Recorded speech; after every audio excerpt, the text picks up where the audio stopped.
नमस्कार, Republic कुचीना studio में स्वागत है आपका। दोपहर के 12 बज रहे हैं। बड़ी खबरों को लेकर आपके साथ मैं हूं श्वेता त्रिपाठी, मेरे साथ प्रियंका और शिखा भी इस बुलेटिन में मौजूद है। और इस वक्त जो खबर निकलकर सामने आ रही है वो बेंगलुरु से आ रही है, जहां 14 पाकिस्तानी नागरिकों को गिरफ्तार किया गया है।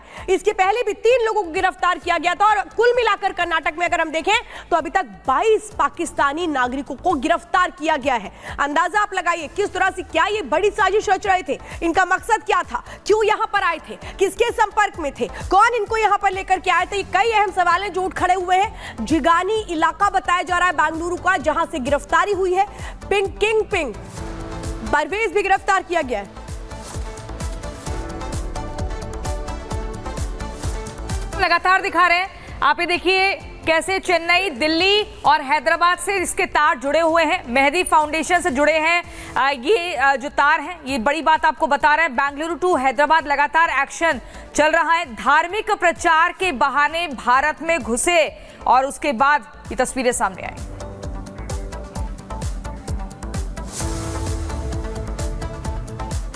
और महायुद्ध से जुड़ी एक अपडेट आप तक पहुंचा रहे हैं। तो सीरिया टू लेबनान IDF का इंतकाम आगे देखेंगे।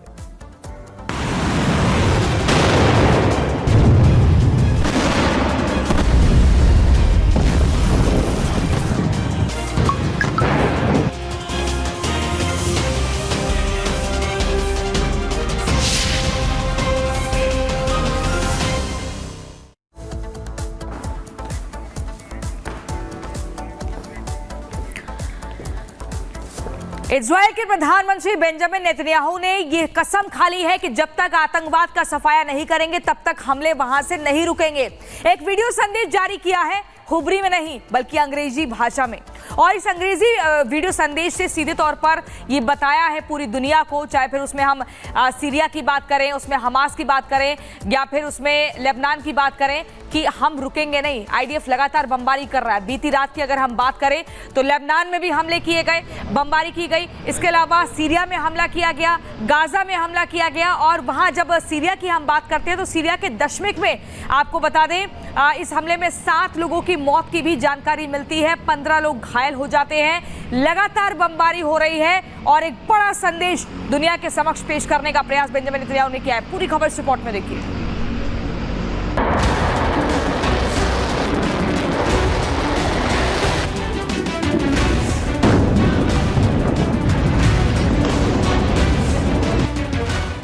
हिजबुल्लाह के खिलाफ इजराइल का युद्ध अब निर्णायक मोड की तरफ बढ़ रहा है।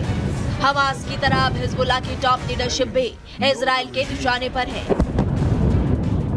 पिछले कई दिनों से जारी अटकलों के बीच अब खुद इजराइल ने हसन नसरुल्लाह के उत्तराधिकारी माने जा रहे हाशिम सफीउद्दीन के मारे जाने की पुष्टि की है। खुद इजरायली प्रधानमंत्री बेंजामिन नेतन्याहू ने इसका ऐलान किया है। हमने हिजबुल्लाह की ताकत को कम कर दिया है। हमने हजारों आतंकियों को मार गिराया, जिनमें खुद नसरल्लाह, उसका उत्तराधिकारी और उत्तराधिकारी का विकल्प भी शामिल है। पिछले साल 7 अक्टूबर को शुरू हुए हमले के बाद इजराइल और हमास का युद्ध शुरू हो गया था। इजराइल का पूरा फोकस गाजा पट्टी में अपनी जड़ जमाए हुए हमास पर था। इसी दौरान हिजबुल्लाह भी जबरन इस युद्ध में कूद पड़ा था। गाजा युद्ध के दौरान हिजबुल्लाह आतंकी इजराइल की उत्तरी सीमा पर लगातार हमले कर रहे थे, जिससे एक साथ इजराइल को दोनों मोर्चों पर उलझना पड़ा था। लेकिन अब हमास की कमर तोड़ने के बाद इजराइल ने अपना सारा ध्यान उत्तरी सीमा पर लगा दिया है। हिजबुल्लाह के गढ़ बन चुके लेबनान में हवाई और ग्राउंड दोनों तरीके से हमले जारी है। पहले बमबारी कर हिजबुल्लाह के चीफ हसन नसरुल्लाह को ढेर किया गया। इसके बाद उसके उत्तराधिकारी हाशिम सफीउद्दीन को भी हवाई हमले में ढेर किया गया। दावा है कि बेरूत में हुए एक हवाई हमले में उसकी मौत हो गई थी, लेकिन हिजबुल्लाह ने इसके बारे में कोई जानकारी नहीं दी। अब इजराइल ने आगे बढ़कर इसकी पुष्टि की है। इजराइल अपने दुश्मनों के खिलाफ मिशन जारी रखेगा। हम ये तय करेंगे कि पिछले साल जो हुआ था वो फिर से न दोहराया जाए। जब तक दुश्मन हमारे देश की शांति के लिए खतरा बने रहेंगे तब तक ये जंग जारी रहेगी, और जब तक हमारे बंधक गाजा में हैं हम लड़ते रहेंगे। दरअसल चीफ के मारे जाने की खबरों पर हिजबुल्लाह ने चुप्पी साध रखी है। हाशिम सफीउद्दीन की कोई नई तस्वीर भी जारी नहीं की गई। नसरल्लाह की मौत की पुष्टि के बाद एक वीडियो सामने आया था। इस वीडियो के बाद कोई तस्वीर बयान नहीं आया। हाशिम सफीदीन के बाद नए चीफ के बारे में भी कोई खबर नहीं है।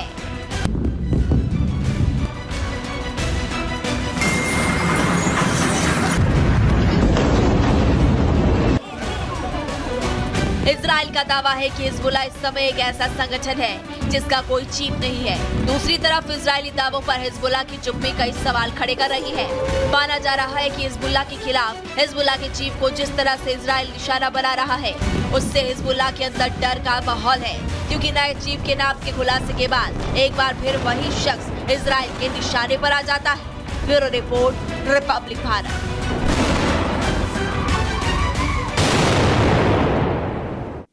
तो देखिए, इजराइल लगातार बम वर्षा कर रहा है, बेरूत पूरी तरीके से खंडहर नजर आ रहा है और इजराइल ने एक बड़ी स्ट्रैटेजी भी तैयार कर ली है, क्योंकि देखिए इजराइल और सीधे जो बाइडेन या नेतन्याहू और जो बाइडेन की बातचीत होगी और उसमें यही रणनीति तय की जाएगी, क्योंकि इजराइल पहले ही कह चुका है कि हमने तैयारी पूरी कर ली है, जगह और समय हम बताएंगे। और इधर अगर कहे तो पेजेश्कियान और पुतिन के बीच भी बातचीत होने वाली है, तो यानी कि ये युद्ध जो है बड़ा घातक रूप भी ले सकता है, क्योंकि लगातार इजराइल जो है रुकने वाला नहीं है जब तक आतंक का सफाया पूरी तरीके से नहीं कर देगा।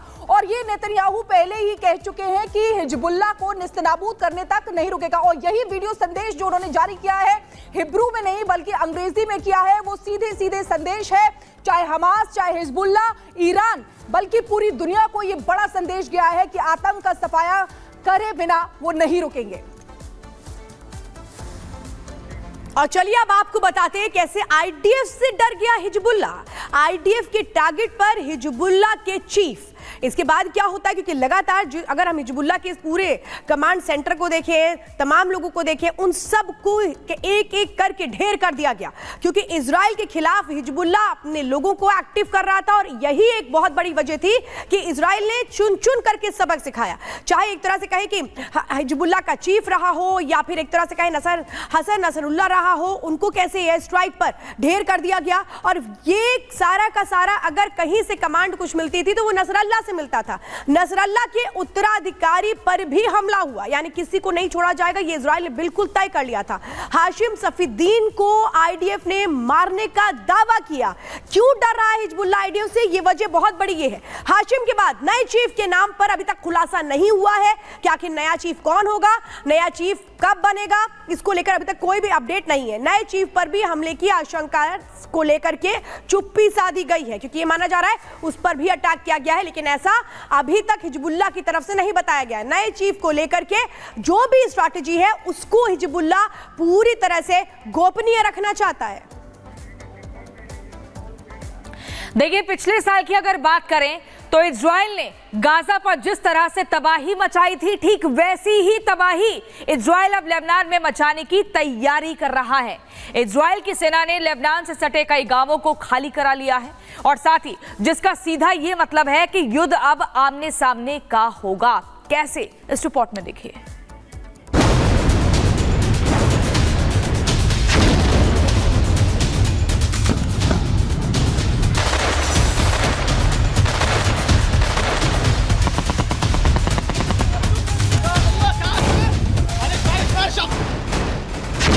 गाजा को खंडहर बनाने के बाद इजराइल अब लेबनान का भी वही हाल करने पर उतर आया है जो उसने गाजा का किया है।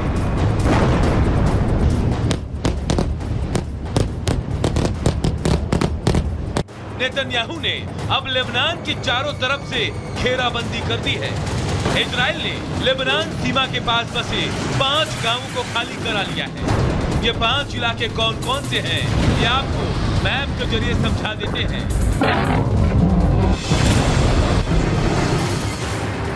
दरअसल इन 5 गांवों के नाम रोशनकारा, स्लोमी, किबुत्ज हनीता, किबुत्ज अदमिन और अरबल आरामशे है, क्योंकि ये 5 गांव लेबनान सीमा से बिल्कुल सटे हुए हैं। इसलिए इजरायली सेना ने इन 5 इलाकों में अपना सैन्य अड्डा बना लिया है। इजराइल की सेना ने अपने खतरनाक हथियारों को इन्हीं इलाकों में जमा किया है, और यहीं से अब इजराइल की सेना लेबनान में घुसकर भयंकर तबाही मचाने की तैयारी में है।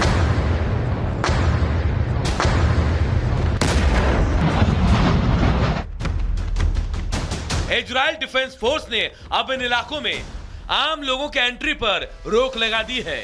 वहीं इन इलाकों में रहने वाले लोगों को भी दूसरी जगह विस्थापित किया गया है, जो इस बात का संकेत है कि युद्ध अब भीषण होगा, क्योंकि गाजा में युद्ध के समय भी इजराइल ने यही किया था।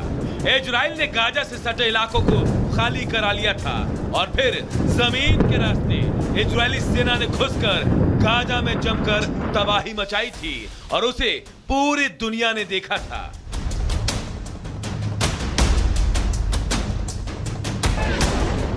और अब बारी लेबनान की है।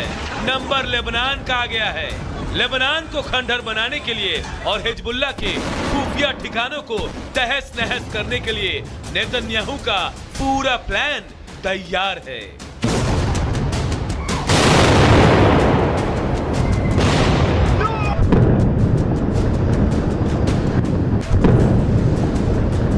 Bureau report, Republic Bharat.